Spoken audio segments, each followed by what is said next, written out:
Hello, everyone. Welcome to the Lincoln University and Missouri River Regional Library lecture. Today we're going to be talking about light and science fiction. My name is Dr. Tim Quincy. I'm a professor of chemistry at Lincoln University, and in years past I have used lasers to actually study chemistry. So this is something that I have some expertise in on both a personal and professional level, as well as being a fan of the science fiction genre. So today we're going to talk about sort of some of the most classic examples of lasers in science fiction pop culture. But then we're going to actually also talk about some of the more practical uses that we see lasers being employed in a more daily, real-life environment. Before we get into that, though, let's get a equal playing field for everyone on exactly what light is. So the first thing to know is that light is fast. We have the speed of light measured at 670 million miles per hour. So very, very fast. To put that in context a little bit better, sort of the fastest man-made objects are the Helios satellites. And they're traveling around the solar system at 157,000 miles an hour.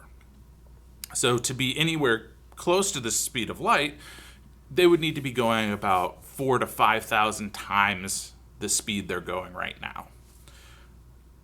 But even that's sort of an abstract thing. So what I would like everyone to do is just take a second and blink. And just be aware of how fast the blink happens. Now, in the time it takes you to blink, it's about 1/10 of a second. Light can travel around the Earth 7 times in that blink of an eye, in that literal blink of an eye. So it is a very fast phenomenon to observe. And it turns out there's a lot of things that are light that aren't necessarily always thought of that way. Radio is transmitted via light. Microwaves are a specific type of light. Infrared light, you've probably heard of. So if you go and you were to sit in front of a campfire, the heat that you're feeling is infrared light being emitted by the fire and absorbed by your skin. Visible light is, of course, what we actually see, and then things like UV and X-rays, those are all light as well. What differentiates these is sort of how much energy the light has. And so depending upon how much energy the light has, it can interact with different things, and we can use it for different processes. But it turns out that all of these things are actually light. So light carries energy, but it doesn't have any weight. So we have light, if you think about it as being this thing around us that doesn't weigh anything, doesn't have any mass, but does carry energy. So we can do unique things with it. If we put a lot of it together, we can make it do work or potentially damage things. This is how some solar power generators work, by focusing light. And if you were ever a kid that played with a magnifying glass outside in the sun, you probably did something like this. You can actually focus it down and make scorch marks in wood or on plants. So all of these forms of light, though, aren't lasers. Lasers are a little bit different than just the light we deal with every day. And so we'll go through just really briefly sort of the development of the laser. It was first theorized by Albert Einstein in 1917.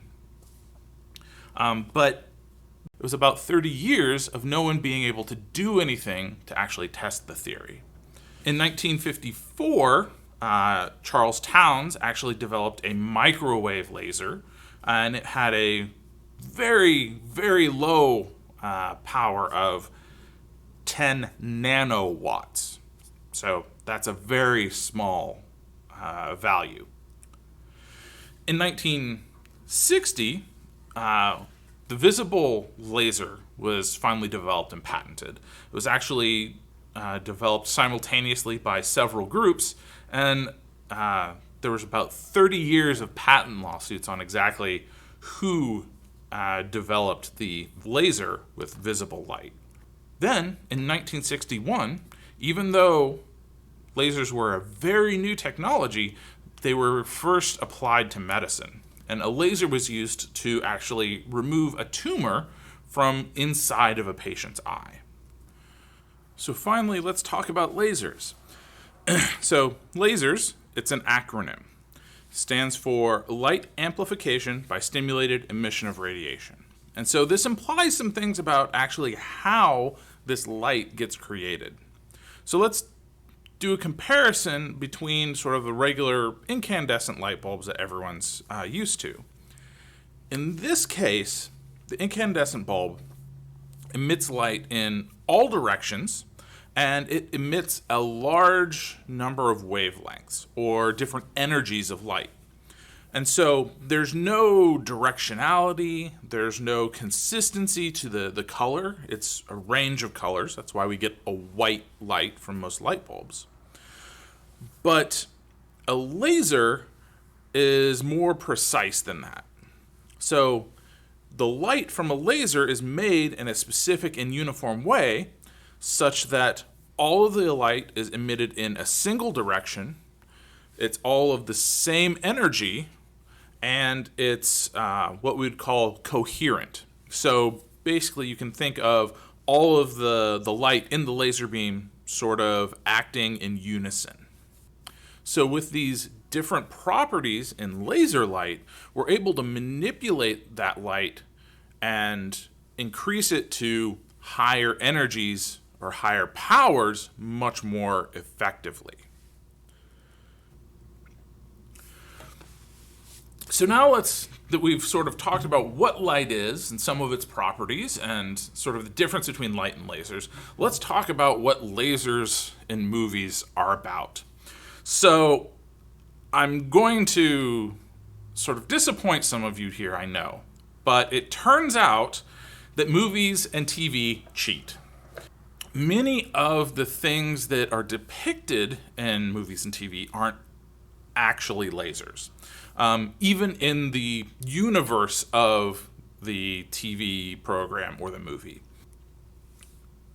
Most of those things are actually described as particle weapons. So they have some sort of material that is actually fired out, and it's not a laser. So if you were to go look at the compendiums for Star Trek or Star Wars, or look at sort of their official encyclopedia websites, it turns out that phasers, Star Trek, and blasters from Star Wars aren't actually lasers. They're emitting particles that glow. And based on how I've described lasers, you probably aren't that surprised. If it were actually dealing with lasers, you wouldn't be able to see the blaster bolts or the phaser blasts. They would be too fast for you to be able to observe. The most classic idea, though, lightsabers. They're called lightsabers. There's light right in the name. They have to be made of lasers or something like that, right? Unfortunately, no. These have the same issues as blasters and phasers. They aren't actually light. According to the compendiums, they're actually sort of a form of plasma. So that's a very highly energized matter that's held in place with special magnetic fields. So unfortunately, the things that most of you are probably here to hear about don't actually qualify as lasers. So I'm not going to be talking about them.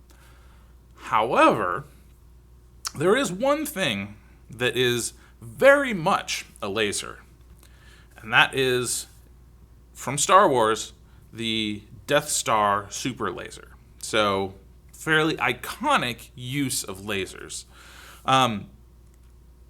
It does have some issues, though. The first issue I have to point out is that light doesn't interact with itself. The only way light can interact with other bits of light is if there's something there for them to use to interact. So what's shown here in this picture of our Death Star laser is all of these points of light culminating into one beam. The only way that could happen is if there were some material at where all of the beams come together that then refocused them.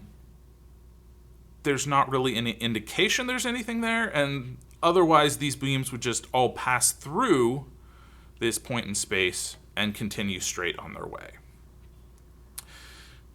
The other interesting issue is that there is so much heat associated with a laser that can do what it's supposed to be doing. If we want to actually assess how powerful the Death Star laser is, though, we have to use some metric. And so we can assess what we see it do in the movies. So we're going to look at the energy it takes to blow up a planet. Maybe it might seem like this is a little bit of a turn, but you have to think that we can actually make some assumptions, do some calculations, and figure out ballpark how much energy is it going to take to blow up a planet. And it turns out you need a lot of energy. And it's not just a lot of energy, it's bordering on the ridiculous. So this is the number in terms of joules of energy per second that it would take to blow up a planet in the way that you sort of see it happen in the Star Wars movie.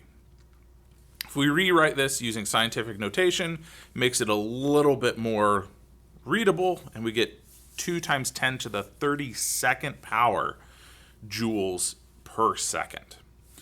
Now, that's a ridiculous number, and so let's try and give that a little bit more context. So the sun, in 1 second, if you measure all of the energy that the sun releases, you get about 4 times 10 to the 26th joules per second. So you are many thousands of times short on the energy emitted from the sun compared to this laser. And so you'd actually have to save up all of the energy the sun emitted for 6 days to equal the amount of energy that the Death Star releases in just a few seconds. And now I will say that the value that I have for amount of energy needed, there are quite a few different ways that you can calculate this, making different assumptions. The one I'm using is actually one of the more conservative estimates. And so I have the link down at the bottom of the slide here if you would like to go and read the article. It goes into sort of other physics behind the Death Star as well. So it might be an interesting read for you. But knowing how much energy that's released, let's ignore the challenges of actually generating that or storing that energy. And let's just think about the practical problem of actually firing the laser.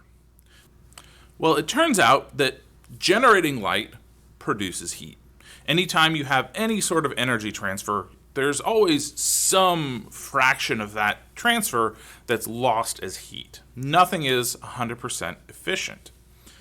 So that means based on the 10 to the 32nd power joules of energy that are emitted, there's going to be a lot of heat generated. So even at a very, very excellent 99.99999% efficiency, just that tiny fraction of a percent is still more energy than our sun releases in a second. Based on this, it's unlikely that you could manage the heat in a vessel of that size. That amount of energy would effectively destroy the Death Star after it's been fired, just because there's space is a vacuum and an insulator. There's nowhere for that heat to go but stay in the space station. So it's sort of a fundamental problem of physics here that there's not really a great workaround for. So unfortunately, Death Star, with our current scientific understanding, not really a feasible thing. However, when we're talking about more science fact, we have to think about what we're doing now. And so let's look at a few of the things that we're doing with lasers now. Some of the popular things, laser etching and engraving, lasers are also getting used in national defense more and more. And then their uses in healthcare as well. Lasers have really found niches in a lot of different fields. So laser engraving and cutting. This works by ablation. And so ablation is just a fancy word for vaporization. Basically, the laser will hit the material and vaporize the material directly in the laser's focus. So you do have to be careful with when you're doing these practical uses of lasers, because different materials interact differently with different energies of light. So you have to actually pick a laser that is going to be effective for whatever the material is. You'd use a different one for metal than you would for wood, than you would for plastic or cloth. And while we were talking about ridiculous levels of energy previously, to do engraving and that sort of thing, being as it's all computer controlled and you can actually focus a laser very tightly, you only need a few watts of laser power to actually achieve this result. If you go into using the laser to actually cut material, you usually will go for a higher energy, higher power system, but that's really just to speed up the process more than anything else. And so I have here a short video that's actually a real-time laser engraving to show the actual speed and precision you can get, because we have computers that control both the aim and the motion of the laser.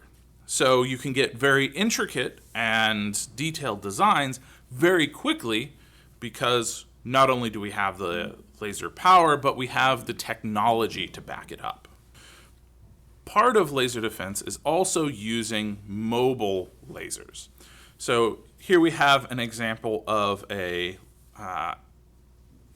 airplane that's actually been fitted with a laser system that can, in flight, target and neutralize incoming missiles or drones or these sorts of things. The power range for these sorts of systems tends to be in the thousands of watts to tens of thousands or into the tens of kilowatt range. There are some limits based on the form factors that these systems must have in order for them to be portable.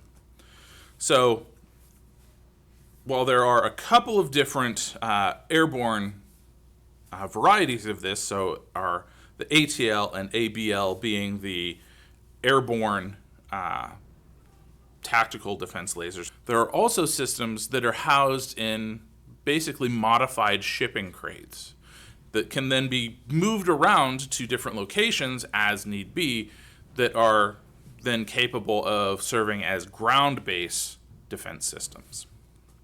As I mentioned earlier, coupling these systems with efficient software and computer systems is very important.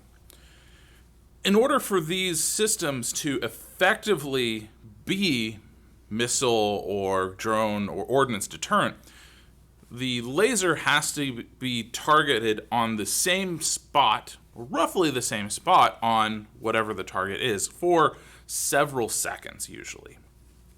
And so here you can see just ordnance on the ground being neutralized by a laser, just destroying the covering and then the materials inside.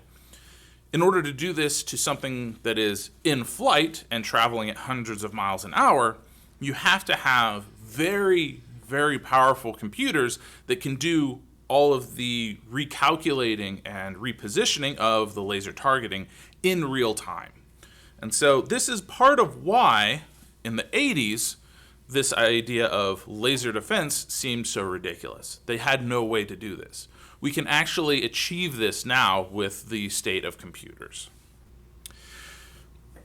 The last thing I want to talk about, and honestly I find this to be the most interesting, is how lasers get used in medicine. So one of the things that you may have noticed up until now is that we've been talking about lasers as being very destructive. Basically, you are targeting something using lasers to throw a bunch of energy into it to destroy it or to melt it or to do some damage to it, either limited in the case of engraving or to just destroy it, as you did in national defense and the Death Star. But in medicine, lasers are still used like that, but there's some other ways that they're used as well. I'm sure we're all familiar with LASIK surgery. That's done with lasers on the eye, but they also get used to remove kidney stones. You can use them to cauterize nerve endings and reduce pain for surgery patients.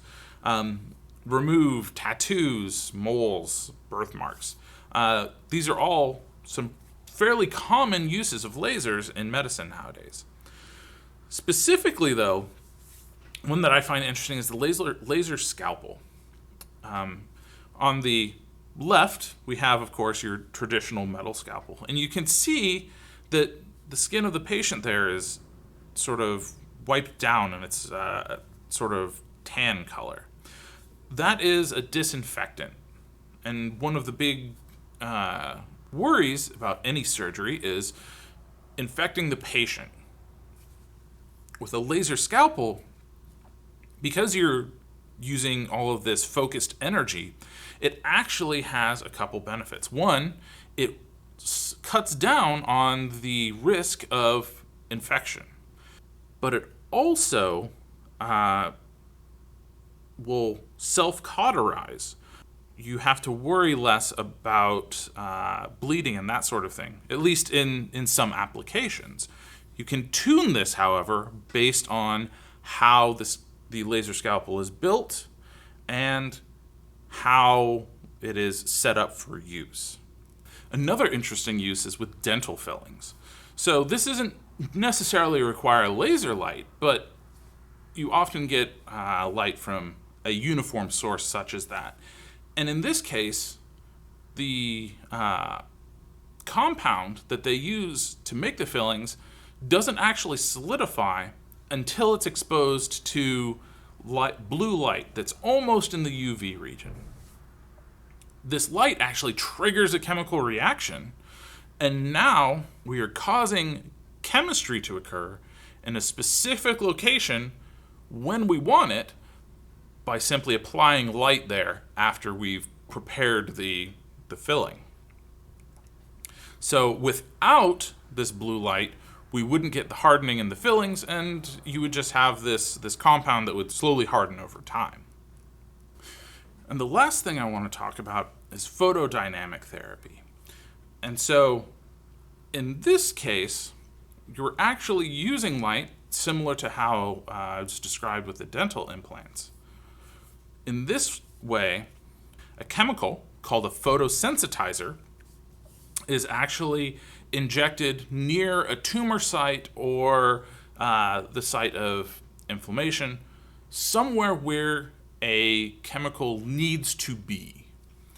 And then exposing that photosensitizer to light actually gets it to release a medicine, either a medicine that is going to then destroy the tumor or release a medicine to fight inflammation in a joint. But because it's reacting with light, and we're going to use laser light, so it's very precise in where it's located, we can have very localized exposure. This reduces things like side effects due to medicine because it's not exposing your entire body to the medicine, but just specifically where it's needed. So by incorporating lasers, we're actually able to improve the efficacy of a medicine by isolating where it is in the body, and also reducing side effects by limiting where it is in the body. So I think this is probably one of the most interesting and promising uses that lasers have right now, is incorporating them with other chemistry and other techniques to actually generate better targeted results. And so with that, I'd like to thank you for sitting through the talk. And I look forward to any questions you may have about light, lasers, and science fiction. Thank you.